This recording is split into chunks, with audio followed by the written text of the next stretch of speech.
آج ہم ایک بہت ہی اہم موضوع پر بات کر رہے ہیں۔ ایران اور اسرائیل کے درمیان جو حالیہ فوجی کشیدگی ہوئی اور پھر جنگ بندی، اس کا ایک گہرا سا جائزہ لیں گے۔ ہمارے پاس جو رپورٹس ہیں، تجزیے ہیں، وہ ان حملوں، جوابی کارروائیوں اور جو پس پردہ سفارت کاری چل رہی تھی، اس کی ایک کہہ لیں کہ پیچیدہ تصویر دکھاتے ہیں۔ تو آج کوشش یہ ہے کہ ان واقعات کی تہہ تک پہنچیں۔ یہ سب کیسے شروع ہوا، امریکہ کا کردار کتنا اہم تھا، اور آخر میں یہ نازک سی جنگ بندی ہوئی کیسے؟ چلیں ذرا اس معاملے کو کھولتے ہیں۔ رپورٹس کے مطابق کہانی شروع ہوتی ہے 13 جون 2025 سے، جب اسرائیل نے ایران کے اندر کچھ اہداف کو نشانہ بنایا۔ بتایا جا رہا ہے کہ ہدف پر جوہری تنصیبات تھیں، فوجی کمانڈرز تھے، انٹیلیجنس کے لوگ، اور خاص طور پہ موساد کے کردار کا بھی ذکر ہے۔ یعنی نہ صرف فضائی مدد بلکہ ایران کے اندر سے بھی کارروائی کی بات ہے۔ جی بالکل۔ اور یہ جو اندرونی معاونت والی بات ہے نا، یہ اصل میں بہت اہم ہے۔ اگر یہ رپورٹ صحیح ہیں تو یہ اسرائیلی انٹیلیجنس کی پہنچ اور منصوبہ بندی کی گہرائی دکھاتا ہے۔ یہ صرف یوں سمجھ لیں کہ فضائی حملہ نہیں تھا۔ صحیح۔ یہ ایک زیادہ پیچیدہ آپریشن لگتا ہے۔ اور پھر ایک بڑا فیصلہ کن موڑ آیا 21 اور 22 جون کی رات، جب امریکی B-2 بمبار طیاروں نے رپورٹس کے مطابق ایران کی 3 اہم جوہری تنصیبات پر حملہ کیا: فردو، نتنز اور اصفہان۔ آپریشن کا نام بھی دیا گیا مڈ نائٹ ہیمر۔ جی، یہ بہت ہی اہم نقطہ ہے۔ ذرائع یہی بتا رہے ہیں کہ یہ حملہ صرف ایران کے جوہری پروگرام کو شدید نقصان پہنچانے کے لیے نہیں تھا، بلکہ یہ امریکہ کی طرف سے ایک کھلا پیغام تھا اپنی عالمی فوجی رسائی کا، کہ وہ کہیں بھی کسی بھی وقت فیصلہ کن کارروائی کر سکتے ہیں۔ اس نے خطے میں جو طاقت کا توازن تھا وہ فوری طور پر بدل دیا۔ اربوں ڈالر کی سرمایہ کاری، وہ تنصیبات سب ملبہ بن گئیں۔ اچھا، اس امریکی کارروائی کے جواب میں پھر ایران نے بھی کچھ کیا۔ قطر میں جو العدید امریکی فوجی اڈہ ہے، وہاں میزائل داغے، لیکن اطلاعات یہی ہیں کہ زیادہ تر میزائل تو روک لیے گئے، شاید ایک آدھی گرا۔ دلچسپ بات یہ ہے کہ ذرائع سے فوجی حملے کے بجائے سیاسی کہہ رہے ہیں۔ یہ بھی کہا جا رہا ہے کہ ایران نے شاید قطر کو پہلے بتا دیا تھا، راستہ کھلا رکھنے کے لیے سفارت کاری کا۔ بالکل، یہ حکمت عملی لگتی ہے، یعنی ایک محدود جواب جس کا مقصد شاید یہ دکھانا تھا کہ ہم جواب دے سکتے ہیں لیکن پوری جنگ نہیں چاہتے۔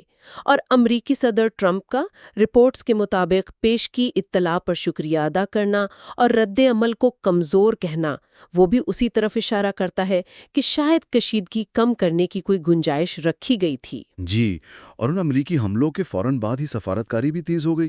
رپورٹس کہتی ہیں کہ صدر ٹرمپ نے اپنی ٹیم کو فوراً حکم دیا کہ ایران اور اسرائیل سے رابطہ کریں، کہا کہ اب ہمیں امن لانا ہے۔ حالانکہ پہلے بھی کوششیں ہوئی تھیں مذاکرات کی، جو ناکام ہو گئیں۔ جی، وہ یورینیم افزودگی کے معاملے پر اٹک گئی تھی باتیں، ایران تیار نہیں تھا۔ ہاں، اس بار قطر کا کردار بہت اہم رہا۔ امیر قطر شیخ تمیم بن حماد الثانی نے خود براہ راست ایرانی قیادت سے بات کی۔ یہ ٹائمنگ بہت اہم ہے۔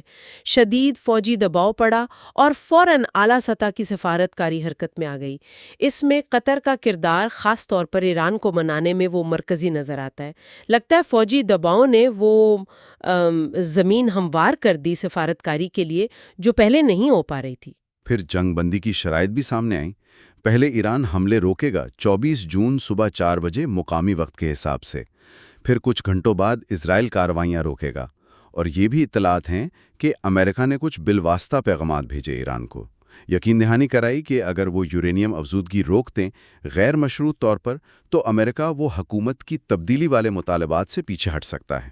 ان شرائط سے امریکی ترجیحات بالکل واضح ہو جاتی ہیں۔ بنیادی ہدف ایران کا جوہری پروگرام ہے، اسے روکنا یا کم از کم محدود کرنا، اور حکومت کی تبدیلی جیسے بڑے مطالبے سے اگر واقعی پیچھے ہٹے ہیں تو یہ اسی مقصد کے لیے ایک بڑی رعایت ہو سکتی ہے۔ اچھا، جنگ بندی کے بعد پھر بیانات کا تبادلہ ہوا۔ اسرائیلی وزیر اعظم نیتنیاہو نے کہا آپریشن رائزنگ لائن کامیاب رہا، اہداف حاصل کر لیے۔ دوسری طرف ایران نے کہا کہ یہ جنگ بندی صہیونی دشمن پر مسلط کی گئی ہے، اور یہ کہ تمام امریکی اور اسرائیلی اڈے ان کے نشانے پر ہیں۔ ظاہر ہے یہ بیانات تو متوقع تھے۔ دونوں طرف اپنی اپنی عوام کو کامیابی کا تاثر دینا ہوتا ہے۔ اصل صورتحال تو شاید زیادہ پیچیدہ ہے اور نازک بھی۔ اور یہ نازک صورتحال فوراً ہی سامنے آ گئی جب جنگ بندی کے اعلان کے کچھ گھنٹے بعد ہی اسرائیل نے الزام لگا دیا کہ ایران نے پھر میزائل داغے ہیں اور تہران پر حملے کا حکم دے دیا گیا ہے۔ ایران نے فوراً تردید کی، کہا کہ ہم تحقیقات کر رہے ہیں۔ بالکل، یہ جو فوری کشیدگی دوبارہ پیدا ہوئی، یہ دکھاتی ہے کہ اعتماد کتنا کم ہے، بالکل ختم ہو چکا ہے۔ جنگ بندی تو ہو گئی لیکن اس کی بنیادیں بہت کمزور ہیں۔